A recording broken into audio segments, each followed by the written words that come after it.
दिल्ली या ठिकाणी जंतर मंतरवरती विद्यार्थ्यावर जो अमानुष जो लाठीचार्ज झाला त्या निषेधार्थ मुरुड शहर आज बंद आहे। तर या मुरुड शहरामध्ये बहुजन वंचित आघाडी आणि तसेच सर्व पक्षीय नेते या ठिकाणी उपस्थित आहेत। आपलं मत सांगतील का आज मुरुड बंद ठेवलं? या ठिकाणी झालेल्या जंतर मंतर या ठिकाणी विद्यार्थ्यावर लाठीचार्ज झाला होता। या लाठीचार्जच्या निषेधार्थ आम्ही आज मुरुड बंद ठेवून निषेध व्यक्त केलेला आहे। यानंतर पंकजी गायकवाड हे आपलं मत या ठिकाणी सांगतील। दिल्ली येथे घडलेल्या घटनेचा निषेध म्हणून सर्व मुरुडकरांच्या वतीनं सर्व पक्षाच्या वतीनं आज मुरुड बंद देण्यात आले होते। त्याला प्रतिसाद म्हणून सर्व मुरुड व्यापारी बांधवांनी या ठिकाणी पाळून त्या घटनेचा निषेध केलेला आहे। काँग्रेसच्या वतीने निलेश दादा या ठिकाणी बोलतील।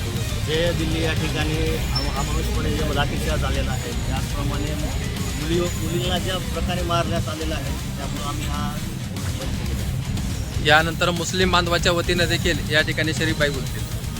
आज सर्वजण गाव बंद करून येथे जमलो आहोत। दिल्ली जंतर मंतरवर आपल्या देशाच्या विद्यार्थ्यांवर झालेला हल्ला हा कोणत्याही परिस्थितीत सहन केला जाणार नाही। जंतर मंतर म्हणजे लोकशाहीचा आवाज आहे। तेथे आपले विद्यार्थिनी शांततेत आपल्या मागण्या मांडत होते। हातात संविधान होते, तोंडात न्यायाची मागणी होती, पण त्यांच्यावर लाठीचार्ज झाला, मुलींनाही मारहाण झाली। प्रश्न विचारणे, आंदोलन करणे हा गुन्हा आहे का? जर आज राजधानीत विद्यार्थ्यांना मारले जात असेल तर उद्या आपल्या गावाच्या शाळेत मुलांना पण कुणी आढळेल। म्हणून आज आपला या ठिकाणी निषेध आहे। लोकशाही अण्णाभाऊ साठे म्हणायचे, अन्यायाविरुद्ध आवाज उठवला पाहिजे। आज तोच आवाज आपण उठवत आहोत। आपण बंद पाळला आहे याचा अर्थ दंगा करत असं नाही। आपण न्यायाच्या बाजूने आहोत। आपली मूल जेव्हा मोठी होऊन प्रश्न विचारतील तेव्हा त्यांच्या पाठीशी आपण खंबीरपणे उभे राहू। विद्यार्थी हा देशाचा आवाज आहे, त्याला दाबता येत नाही।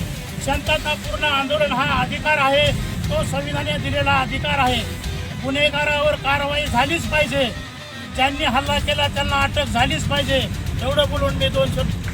दिल्लीमध्ये सुरू असलेल्या शांततेच्या आंदोलनामध्ये विद्यार्थ्यांचा लाठीचार्ज झाला। त्याचा अर्थ पहिल्यांदा मुरुड शहर व महाराष्ट्र बंदची हा सर्व सामाजिक संघटना आणि इतर लोकांनी दिल्याबद्दल त्यांचे सर्वांचे पहिल्यांदा मनपूर्वक धन्यवाद। मूळ विषय असा होता, लोकशाही मार्गाने चाललेल्या आंदोलनामध्ये पोलीस प्रशासनाच्या मदतीने ज्या विद्यार्थ्यांवर लाठीचार्ज झाला आणि ज्या विद्यार्थी जखमी झाले ही या देशाला अशोभनीय गोष्ट आहे।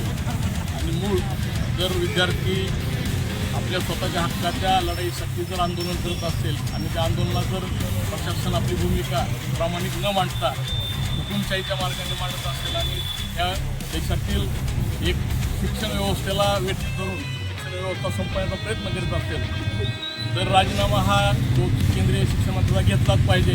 यात कुठलाही बदल नाही झाला पाहिजे आणि त्यासाठी सर्व समाजातील वंचित आणि इतर सगळ्या घटकातील लोकांनी एकत्र येऊन पुन्हा एकदा सरकारच्या विरोधात आवाहन केलं पाहिजे। आणि या सरकारचा मी जाहीर निषेध करतो।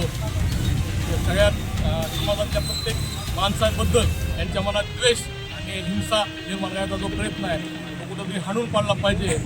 संघर्ष दादा पाटलांनी काल जे आव्हान केलं आहे, शांतता जोवर आहे तोवर आम्ही आंदोलनात राहू, पण आमच्या लेकरबाळाला जर हात लावला तर ह्याच्यापेक्षा तीव्र आंदोलन छेडण्यात येईल ही या माध्यमातून आम्ही तुम्हाला सर्वांना आव्हान करीत आहोत। आणि आज दिलेल्या मुरुड बंदच्या हाकेमध्ये सर्वांनी सामील होऊन सहकार्य करावे एवढीच नम्र विनंती।